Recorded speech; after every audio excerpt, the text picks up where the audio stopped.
प्रिय विद्यार्थियों, इग्नू की तरफ से आप सभी का स्वागत है। इससे पहले हम बीपीएससी 132 के सभी विषय कर चुके हैं। आज हम बीपीएससी 131 की शुरुआत करेंगे और जिन पुराने विद्यार्थियों के पास ईपीएस 11 है और बीएजी वालों के बीपीएससी 131 है, उनके ब्लॉक 1 और यूनिट 1 है व्हाट इज़ पॉलिटिक्स, मीन्स राजनीति क्या है। तो इस विषय में हम राजनीति के बारे में, राजनीतिक विज्ञान के बारे में और राज्य के बारे में चर्चा करेंगे। तो चलिए अभी आरंभ करते हैं। जो राजनीति शब्द है, जो पॉलिटिक्स शब्द है, ये ग्रीक भाषा के पॉलिक शब्द से बना है, जिसका अर्थ होता है नगर और राज्य। यानी पोलिस ऐसी संस्था थी जिसके द्वारा कानून बनाए जाते थे और यह प्राचीन यूनानियों के बीच राजनीतिक सोच का एक नया तरीका था। राजनीति को विज्ञान कहना संभव है क्योंकि राजनीति स्वयं नियमित तरीके से नियमों का पालन करती है। नेक्स्ट है व्हाट इज पॉलिटिक्स। राजनीति क्या है? राजनीति के बारे में हर कोई कुछ ना कुछ जानता है। राजनीति जो समाचार पत्रों में पढ़ते हैं या जो टेलीविज़न पर देखते हैं, यह राजनेताओं की गतिविधियों से संबंधित है, खासकर नेताओं की गतिविधियों से जो किसी न किसी राजनीतिक दल से संबंध रखते हों। और राजनीति पावर को जानने का, यानी शक्ति को जानने का साधन है कि शक्ति को कैसे विस्तृत किया जाए। इस विस्तृत करने वाली प्रणाली को विज्ञान कहते हैं। और राजनीतिक हर उस स्थिति के संदर्भ में मौजूद है जहां लीडरशिप यानी कि नेतृत्व को हासिल करने के लिए निरंतर संघर्ष चलता रहता है। मोटे तौर पर कहें तो राजनीति वह सब कुछ है जो हमारे जीवन को प्रभावित करती है, जो हमें उन एजेंसियों को द्वारा प्रभावित करती है जो राज्य की शक्ति का प्रयोग करते हैं। नेक्स्ट है रिकरेंट साइकिल, यानी आवर्तक चक्र। यह आवर्तक चक्र का सिद्धांत ग्रीक राजनीतिक अध्ययनकारों ने दिया था। इसमें बताया गया है कि कैसे एक तानाशाह सरकार अलग अलग सरकारों में जाकर दोबारा तानाशाह बन जाती है, यानी ये चक्कर चलता रहता है। तो जो ग्रीक राजनीतिक अध्ययन थे, उन्होंने कई सिद्धांतों का अध्ययन किया था। उन्होंने मानव, प्रकृति और राजनीतिक संघों के बीच संबंधों को स्पष्ट किया था। तो उनके इस चक्कर के सिद्धांत के अनुसार तानाशाही व्यवस्था बिगड़कर अत्याचार का रूप ले लेती है। यानी कि जब तानाशाही चरम सीमा पर पहुंच जाती है तो वहां पर अत्याचार होने लग जाते हैं। उसके बाद उन अत्याचारों को अभिजात वर्ग यानी कि कुलीन वर्ग द्वारा उखाड़ कर फेंका जाता है और फिर वहां पे कुलीन वर्ग का निर्माण होता है। तो कुछ समय पश्चात कुलीन वर्ग आबादी का शोषण करने लगते हैं। तो फिर इस कुलीन तंत्र को समाप्त करके लोकतंत्र समाज की स्थापना होती है। उसके उपरांत जब लोकतंत्र में जब शासन की असहनीय स्थिरता आ जाती है, यानी लोग सरकार का विरोध करने लग जाते हैं, तो कुछ शक्तिशाली नेता खुद को राजा घोषित कर देते हैं। तो इस स्थिति में फिर तानाशाह द्वारा शासन हो जाता है। यानी उन्होंने इस चक्कर में बताया गया कि किस प्रकार तानाशाही, अभिजात वर्ग, उसके बाद लोकतंत्र के चरणों से निकलकर दोबारा तानाशाही बन सकती है। इसी को राजनीति का आवर्तक चक्र कहते हैं। नेक्स्ट है राजनीति की एक व्यवहारिक गतिविधि। राजनीति ऐसी घटना है जो सभी समूहों, संस्थानों और समाजों में पाई जाती है। राजनीति हमारे निजी जीवन एवं सार्वजनिक जीवन में कटौती करती है। राजनीति उन सभी संबंधों, संस्थाओं में व्यक्त की जाती है जो समाज के जीवन की उत्पत्ति करते हैं। ऑन दी होल हमारे कहने का यह तात्पर्य है कि राजनीति सभी समस्याओं के समाधान की कुंजी है। नेक्स्ट है politics difficult to define precisely. राजनीति को संक्षिप्त में परिभाषित करना कठिन है। तो सबसे पहले हम ये देखेंगे कि राजनीति की ज़रूरत क्यों पड़ी। जैसे प्रत्येक समाज, चाहे वो परिवार हो, चाहे समुदाय हो, या संगठन हो, तो प्रत्येक समाज की अपनी अपनी पहचान होती है, अपने अपने विचार होते हैं, और वे सभी विचार एक दूसरे से भिन्न होते हैं, और सभी लोग भिन्न भिन्न। एक परिवार में भी अभी देखें तो परिवार में विभिन्न लोग विभिन्न सोच रखते हैं, तो कभी कभी वहाँ पे विवाद की स्थिति पैदा हो जाती है। तो इसी विवाद को हल करने को जो साधन अपनाए जाते हैं, जो माध्यमों का प्रयोग करते हैं, उसे हम राजनीति कहते हैं। तो राजनीति भिन्न भिन्न प्रयोगों एवं बारीकियों के अध्ययन का एक शब्द है, और राजनीति वह गतिविधि है जिसके द्वारा समूह अपने सदस्यों के बीच संपर्क स्थापित करके सामूहिक निर्णयों तक पहुंचते हैं। नेक्स्ट है राजनीति की प्रकृति। राजनीति एक सामूहिक गतिविधि है जिसमें वे लोग भी शामिल होते हैं जो आम सदस्यता स्वीकार करते हैं। यानी राजनीति में हर वर्ग, हर धर्म, हर लिंग के लोग भाग ले सकते हैं। हम ऐसे समूह में रहते हैं जिसमें सामूहिक निर्णयों तक पहुंचकर भविष्य की योजनाओं का निर्माण करना होता है। इसमें छोटे से बड़े समूह तक सभी की चर्चाएं शामिल होती हैं। जैसा कि परिवार की चर्चा में उन्होंने छुट्टी कहाँ बितानी है, या उन्होंने घर में कौन सी चीज़ नहीं लेनी है, उस पर कोई चर्चा करनी। इसी प्रकार देश के संदर्भ में कहें तो देश ये चर्चा करता है कि युद्ध करना है या नहीं करना है। और अगर हम दुनिया की बात करें तो दुनिया ये चर्चा करती है कि प्रदूषण को कैसे कम किया जा सकता है, या कम करने के लिए कौन से साधन अपनाने चाहिए। ये सभी वो समूह हैं जो राजनीतिक सोच द्वारा निर्णय लेते हैं। नेक्स्ट है राजनीति मनुष्य की अनिवार्य। जो राजनीति है ये मनुष्य की अनिवार्य विशेषता है।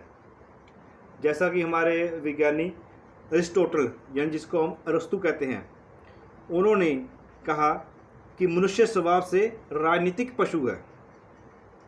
इसका अर्थ न केवल राजनीतिक अनिवार्यता है बल्कि यह आवश्यक मानव गतिविधि है। और राजनीतिक जुड़ाव ऐसी विशेषता है जो हमें अन्य प्रजातियों से अलग करती हैं। इसी प्रकार विद्वान शिवेली ने अपने निर्णय दिए हैं।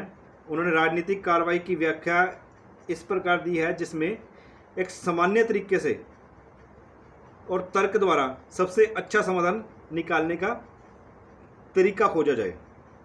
यानी राजनीति में जनता की पसंद शामिल होती है। नेक्स्ट है व्हाट इज स्टेट। राज्य क्या है।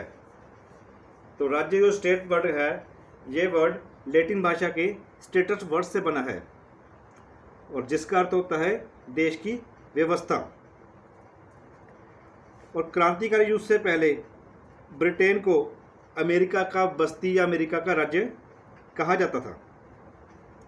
आधुनिक समय में भी अमेरिका को संयुक्त राष्ट्र अमेरिका कहा जाता है, यानी यूनाइटेड स्टेट्स अमेरिका, जिसमें 50 स्टेट्स हैं। तो ये जो स्टेट वाला वर्ड है ये वहाँ की सरकार को इंगित करता है। तो इसी प्रकार अरस्तु ने इसमें अपने विचार दिए हैं राज्य में। उनके अनुसार राज्य परिवारों और गांवों का समूह होता है। इसी प्रकार वुड्रो विल्सन ने अपने विचार दिए हैं। उनका कहना है कि राज्य एक निश्चित क्षेत्र है जहां विभिन्न लोग कानून द्वारा संगठित होते हैं। हमारे भारतीय संविधान में भी अनुच्छेद 1 में यह वर्णित किया गया है कि India that is Bharat shall be A union of state, यानी जो भारत है वो राज्यों का समूह है। नेक्स्ट है राज्य के विभिन्न रूप। तो जो राज्य होते हैं वो प्रत्येक देश में उसका जो स्वरूप होता है वो भिन्न होता है। जैसा कि इनके जो रूप होते हैं वे महत्वपूर्ण तरीकों से एक दूसरे से भिन्न होते हैं। फॉर एग्जांपल ग्रीक नगर राज्य है जो वो आधुनिक राष्ट्रवाद से विभिन्न है, जो फ्रांस की क्रांति के बाद उत्पन्न हुआ राष्ट्रवाद है। यानी जो आधुनिक राष्ट्रवाद चल रहा है ये फ्रांस की क्रांति के बाद उत्पन्न हुआ है। जो पुराना ग्रीक वाला नगर राज्य है वो इससे बिल्कुल भिन्न है। इसी प्रकार समकालीन उदारवादी लोकतांत्रिक राज्य जो कि ब्रिटेन में मौजूद है या पश्चिमी यूरोप में हम मौजूद है, वह हिटलर और मुसोलिनी के फांसीवाद से भिन्न है। यानी वहाँ पे जो राज्य था हिटलर के समाज का राज्य और ब्रिटेन के समाज का राज्य एक दूसरे से भिन्न है। इसी प्रकार पश्चिमी यूरोप का राज्य पूर्वी यूरोप से भिन्न है। पूर्वी यूरोप में जहाँ पे यूएसएसआर भी आता है, ये दोनों एक दूसरे से विपरीत हैं। तो राज्य की जो आधुनिक अवधारणा है जो आपने फ्रांस की क्रांति के बाद आई है, यह उदारवाद और मार्क्सवाद के दृष्टिकोण से संबंधित है। उदारवादी दृष्टिकोण वह दृष्टिकोण होता है जो एक गतिशीलता पर कार्य करता है, क्योंकि यह समय अनुसार बदलता रहता है और यह व्यक्तियों के हितों पर निर्भर करता है। और मार्क्सवादी जो दृष्टिकोण है, ये ऐसी धारणा है जो उदारवादी विचार से बिल्कुल भिन्न होती है, उसके विपरीत होती है और उसको खारिज करती है। और यह सर्वहारा क्रांति यानी कि जो मजदूरों की क्रांति द्वारा एक वर्गहीन समाज की स्थापना करना चाहती है। तो जो ऐसे समाज की स्थापना करना चाहती है जिसमें कोई भी एक वर्ग का राज्य ना हो, तो सभी का समान राज्य हो, यानी कि ये वर्गहीन समाज को स्थापित करना चाहती है। नेक्स्ट है essential components of the states. तो हम राज्य के जो महत्वपूर्ण तत्व है उससे जानने से पहले हम राज्य के बारे में थोड़ा ये जान लेते हैं कि राज्य एक है क्या चीज़। जब हमने विभिन्न रूपों का प्रयोग किया, तो जैसे हमने राजनीति का हमने डिस्कस किया है कि प्रत्येक समाज के जो विभिन्न विवाद होते हैं, उन विवादों को समाधान करने के लिए जो हम साधनों का या माध्यमों का प्रयोग करते हैं उसे राजनीति कहते हैं। इसी प्रकार समाज में भी संघर्ष, हिंसा, अराजकता आ जाती है। तो इन समस्याओं का निवारण करने के लिए एक संरचना की जाती है जिसको हम राज्य कहते हैं, और राज्य की समस्त गतिविधियों के अध्ययन को राजनीतिक शास्त्र कहते हैं। तो अभी हम चर्चा करेंगे राज्य के मुख्य तत्व। तो इसके जो 4 मुख्य तत्व हैं, सबसे पहले तो जनसंख्या। जनसंख्या के बिना तो हम समाज की कल्पना भी नहीं कर सकते। तो दुनिया में प्रत्येक राज्य अपनी जनसंख्या द्वारा ही जाना जाता है। जैसे भारत जनसंख्या के मामले में विश्व स्तर पर दूसरे नंबर पर है। तो दूसरा इसका जो मुख्य तत्व है वो है टेरिटरी, यानी भू क्षेत्र। प्रत्येक राज्य की अपनी टेरिटरी होती है, उसकी सीमा होती है, उसके बीच वो अपना राज्य चलाता है। और तीसरा इसका अंग है सरकार। तो सरकार किसी भी तरह की हो सकती है, चाहे वो लोकतांत्रिक सरकार हो, चाहे संवैधानिक सरकार हो, चाहे तानाशाही सरकार हो। और चौथा जो इसका मुख्य अंग है वो है सोवरन। सोवरन लैटिन भाषा के सुपरनस शब्द से बना है, जिसका अर्थ होता है सुप्रीम। तो इसको हम हिंदी में संप्रभु सत्ता कहते हैं। संप्रभु का अर्थ ये होता है कि पर्टिकुलर राज्य स्वतंत्र रूप से अपना कार्य कर सकती है, स्वतंत्र रूप से किसी भी काम में निर्णय ले सकती है। तो जो फर्स्ट 2 एलिमेंट्स हैं यानी पॉपुलेशन और टेरिटरी, ये फिजिकल एलिमेंट्स हैं जो फिजिकली प्रेजेंट होते हैं, और जो सरकार और संप्रभु है ये राजनीतिक सोच के एलिमेंट्स हैं। नेक्स्ट है राल्फ मिलीवंस व्यू। जो राल्फ मिलीवन विद्वान है, उन्होंने अपने book the state in capitalist society में इसके बारे में डिफरेंट एलिमेंट दिए हैं। जो उनका सबसे पहला एलिमेंट है वो गवर्नमेंट वाला है, सरकार का है। ऐसी सरकार जो संविधान का निर्माण करे, संविधान का पालन करे और कानूनों का निर्माण करे। उसके अतिरिक्त नेक्स्ट तत्व है प्रशासनिक तत्व, जिसमें नौकरशाह आते हैं जो कानून को लागू करवाते हैं। उसके बाद मिलिट्री और पुलिस आती है जो कि राज्य में लॉ एंड ऑर्डर मेंटेन करती है। उसके बाद जुडिशरी आती है जो न्यायपालिका, जो न्याय की रक्षा करती है। अगर कोई न्याय का दुरुपयोग करे, किसी कानून का दुरुपयोग करे, तो उसको वह सजा सुनाती है। और नेक्स्ट है लोकल गवर्नमेंट। जैसा कि फेडरल सिस्टम में एक तरफ केंद्र सरकार होती है और दूसरी तरफ राज्य सरकार होती है। जैसा कि भारत में 3 स्तरीय प्रणाली है, सबसे ऊपर केंद्र सरकार है, उसके नीचे राज्य सरकार है और उसके नीचे लोकल गवर्नमेंट है, जिसमें हम पंचायती राज और म्यूनसिपल कॉरपोरेशन को शामिल करते हैं। तो राल्फ मिलीवन ने ये 5 तत्वों वाली राज्य की संरचना के बारे में बुक में लिखा है।